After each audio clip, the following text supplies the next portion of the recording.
The Good in the Bad by Ali Dowdy. Introduction. Life seems very cruel. The bad just wins over the good most of the time. But what if there was some order in chaos, some truth in lies, a medicine in a disease, insanity in madness, or any good in the bad? I wrote this book as a message to my past self and anyone in a time of struggle, as anxiety, morality, and the sheer burden of existence seems too much to grasp. So, why is life so brutal? What's the point of sad and bad things? And is there any good in the bad? The story that inspired me to write this book. Once upon a time, there was a Chinese farmer whose horse ran away. That evening, all of the neighbors came around to commiserate. They said, "We're so sorry to hear that your horse has ran away. This is most unfortunate." The farmer said, "Maybe." The next day, the horse came back bringing 7 wild horses with it. And in the evening, everybody came back and they said, "Oh, isn't that lucky? What a great turn of events. You now have 8 horses." The farmer said again, "Maybe." The following day, his son tried to break one of the horses, and while riding it, he was thrown off and broke his leg. The neighbors then said, "Oh dear, that's too bad." And the farmer responded, "Maybe." The next day, the conscription officers came around to conscript people into the army. They rejected his son because he had a broken leg. Again, all the neighbors came around and said, "Isn't that great?" Again, the farmer said, "Maybe." The whole process of nature is an integrated process of immense complexity, and it's really impossible to tell whether anything that happens in it is good or bad, because you never know what will be the consequence of misfortune, and you never know the consequence of good fortune. Alan Watts. Chapter 1. Killing an Ant. Understanding what is good and what is bad. When I was a little kid, I saw that the normal reaction when you see an ant is to kill them by using bug spray or just squishing them, which in turn made me do the same. So whenever I saw an ant, I knew that it had to be killed. At school or even at the airport, ants had to be killed, as if they were wanted for a crime.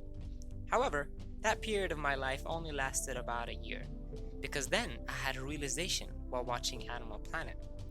That behavior-changing idea was that we humans do not rightfully own this planet, and the ants had no other place to go, since the cities we live in now used to be home to other species thousands of years before us. So that idea, along with developing the capacity to be compassionate by putting myself in other people's shoes, just this time, the shoes were those of the ant, and I couldn't imagine being crushed alive, so I could not bring myself to kill ants. So I said to myself, I will never kill an ant again. A year later, that would change.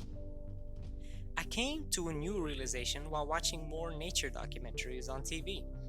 You see, ants are harmless to us, but they are the worst way to die for many other bugs and small creatures.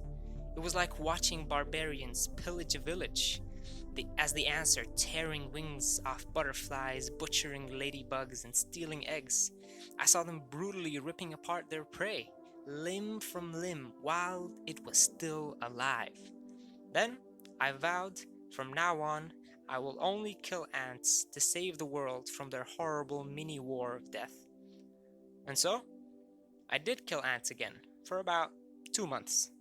Then I decided, why do I have to worry about ants dying or living? It's not my responsibility. I'll leave them alone if they leave me alone. I mean, plenty of humans are killers. I don't go around killing them. So basically, if the ants could speak, they'd ask me to pick on someone my own size. So I stopped killing ants. Until a couple of years later, we were going through financial issues, making all the food in our kitchen have a higher perceived value than normal. So when ants get into the last of the sugar or bread, it's killing time. Because now it's a battle for resources, hence the rules of survival of the fittest apply. So ant killing was back on. Until I came to my final conclusion. Where does morality fit into survival of the fittest? If nowhere, then isn't it our job to seek out morality? You could say ants don't have a sense of morality. That's true. But that doesn't make them bad because they do not have the capacity for anything else. See, true good is not all good, and true bad is not all bad. Let me explain. Imagine there are two entities. One is good, we can call it an angel, and one is bad, we can call it the devil. You can look at these as variables, for example, good is X, bad is Y, etc. The angel can only do good, nothing else at all. Therefore, all it makes is good without a choice. While the demon can only do bad, nothing else at all. Therefore, all it makes is bad without a choice. So, which one is truly good and which one is truly bad? The answer is that neither is good and neither is bad. If you were in a room with a chicken for an hour and the chicken doesn't attack you, then you wouldn't consider it a story worth telling. But if you were in a room with a lion and the lion doesn't attack you, then you have a great story to tell. Because you can only be counted as good as your capacity to do bad and the choice, which works vice versa. If everything was good, then nothing would be good because then there'd be no contrast. It's like describing white without black or black without white. Let's say we have two little kids in a school, the good kid and the bad kid. For years, the good kid never did anything bad, always resisting the temptation to do the fun things that could get him in trouble. While the bad kid has always been a rule breaker, never listening, doing what he wants if it means more fun and less responsibility, and hurting other kids. One day, the bad kid decides to become good. Suddenly, the teachers buy him cake, classmates are more appreciative of him simply doing what everyone else has been doing all along. They say it's to encourage that type of behavior, so they award the bad kid with a good behavior award. And the bad kid's parents are prouder than ever over the simplest acts of non-mischief. See, the good kid can look at this and think, I've been good all my life, resisting temptation to stay up late, to disobey my parents, not do my homework, and no one cares. The bad kid just stops skipping class and everyone acts like he is a hero.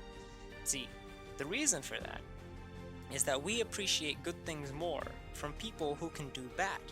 It highlights the element of choice and free will that is an important piece of the human puzzle. That is the same reason women like the bad guy, because in a cruel world like ours, where almost everything has to survive by eating/killing another life form, it is important to know that you are with someone who has fangs if need be, and who can be a guide into the world of bad deeds and a protector from bad people. It is also more realistic to announce a rebellion for the capacity of evil than to announce the capacity for good, as it makes no sense to act bad than be good the whole time, but it makes much more sense to act good than strike when an opportunity arises from being bad. You cannot have the good days without the bad days, and you cannot have the bad days without the good ones. We don't deserve the life of someone if we cannot also accept the reality of their death. So let's say you have a puppy for 2 weeks, and then the puppy dies. You would feel sad in proportion to the time you enjoyed the puppy's life. If you had the puppy for 12 years, then your dog died. It would feel as bad as the 12 years felt good. Accepting death only adds more value to life. See, martial artists practice countless methods of destroying the human body. Yet most martial arts emphasize on it being a term of self-defense and a form of protecting oneself.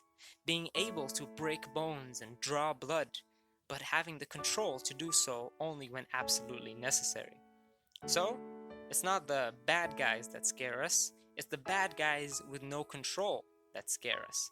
The word my weapon is a bit scary, but the words your weapon are way less intimidating.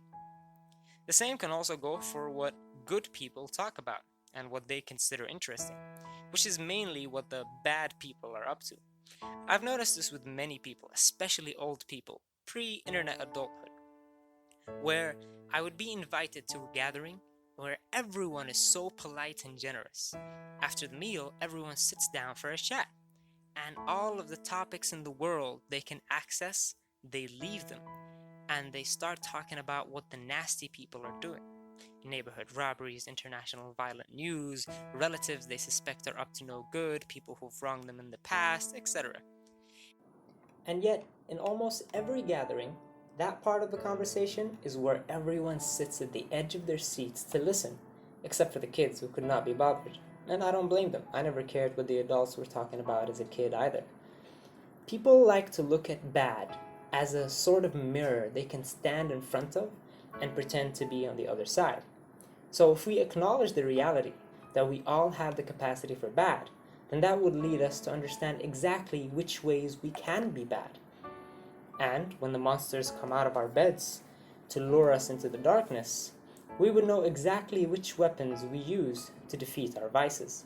Now, back to the ants. I stopped killing ants because I am held to a higher standard due to the cognitive awareness of human beings. That doesn't mean that I'm better than ants, not at all. It just means that we all have different responsibilities. The ants are responsible to keep their queen alive, while me, my responsibility is to not be a dickhead.